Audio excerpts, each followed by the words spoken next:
Hi friends, আমি মালশ্রী। আমার YouTube channel Shri অধ্যায়ে সবাইকে স্বাগত জানাই। আজ ছিল আমাদের টাইগার হিল দেখতে যাওয়ার পালা। রাত 3টের সময় ঠান্ডায় কাঁপতে কাঁপতে আমরা রেডি হয়ে বেরিয়ে পড়েছিলাম টাইগার হিলের উদ্দেশ্যে। 4টের সময় আমরা অলমোস্ট পৌঁছে গিয়েছিলাম। তারপরেও দেখলাম আমাদের অনেক দূরে গাড়ি দাঁড় করাতে হলো, কারণ তার মধ্যেই অনেক লোক এসে গিয়েছে টাইগার হিল থেকে সূর্যোদয় দেখবে বলে। ওদিকে এখনও মেঘের চাদর জড়িয়ে শহরটা ঘুমিয়ে রয়েছে। আমরা এখানে অপেক্ষা করছি সূর্য উদয়ের জন্য।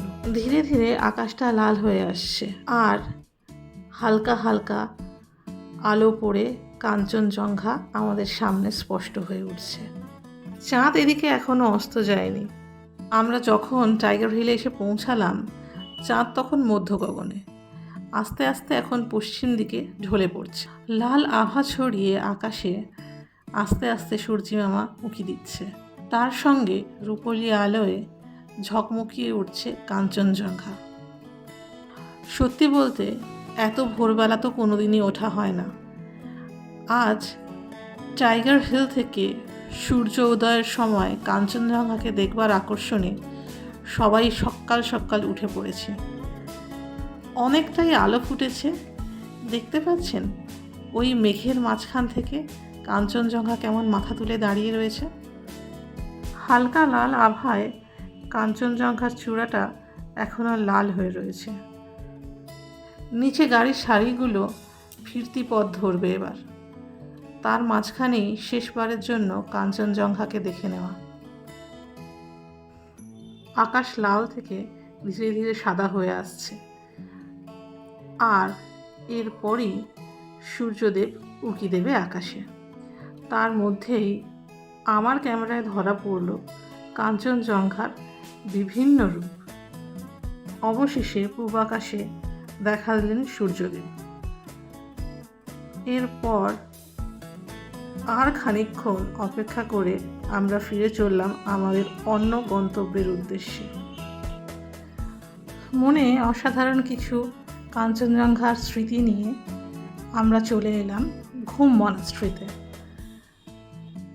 আমাদের মতোই অনেক ট্যুরিস্ট টাইগার হিল থেকে ফিরে ঘুম মনাস্ট্রি দেখতে চলে এসছে সকাল সকাল। তখন সবে ঘড়িতে বাজছিল 6:30।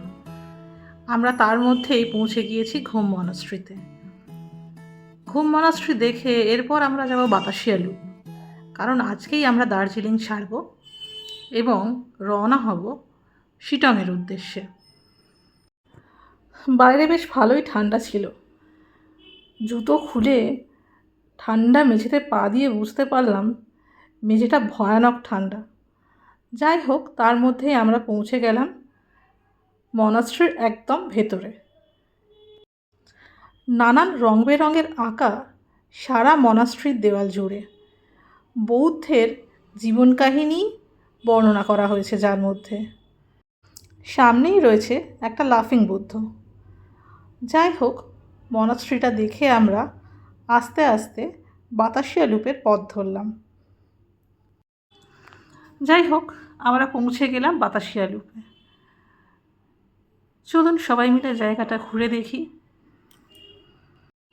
এখানে রয়েছে টয় ট্রেনের একটা লাইন, যেটা এই পার্কটাকে একবার গোল করে ঘুরে এসেছে। চারপাশে রয়েছে প্রচুর ফুলের বাগান আর রয়েছে দোকানের পসরা। কেউ কেউ শাল বিক্রি করছে, কেউ কেউ সোয়েটার, কেউ কেউ বা ছবি তোলার জন্য বিভিন্ন রকম পাহাড়ি ড্রেস নিয়ে বসেছে এখানে। চারিদিকে লাগানো রয়েছে কয়েকটি দূরবীন, যেগুলো থেকে কাঞ্চনজঙ্ঘাকে আরও কাছাকাছি দেখা যাবে। চারিদিকটা নানান রকম বাহারি গাছ আর ফুলের গাছ দিয়ে সাজানো। সামনেই রয়েছে আই লাভ দার্জিলিং লেখা, যেখানে দাঁড়িয়ে সবাই ছবি তুলছে। তাই আমরাও চলে গেলাম ওখানে দাঁড়িয়ে ছবি তোলার জন্য।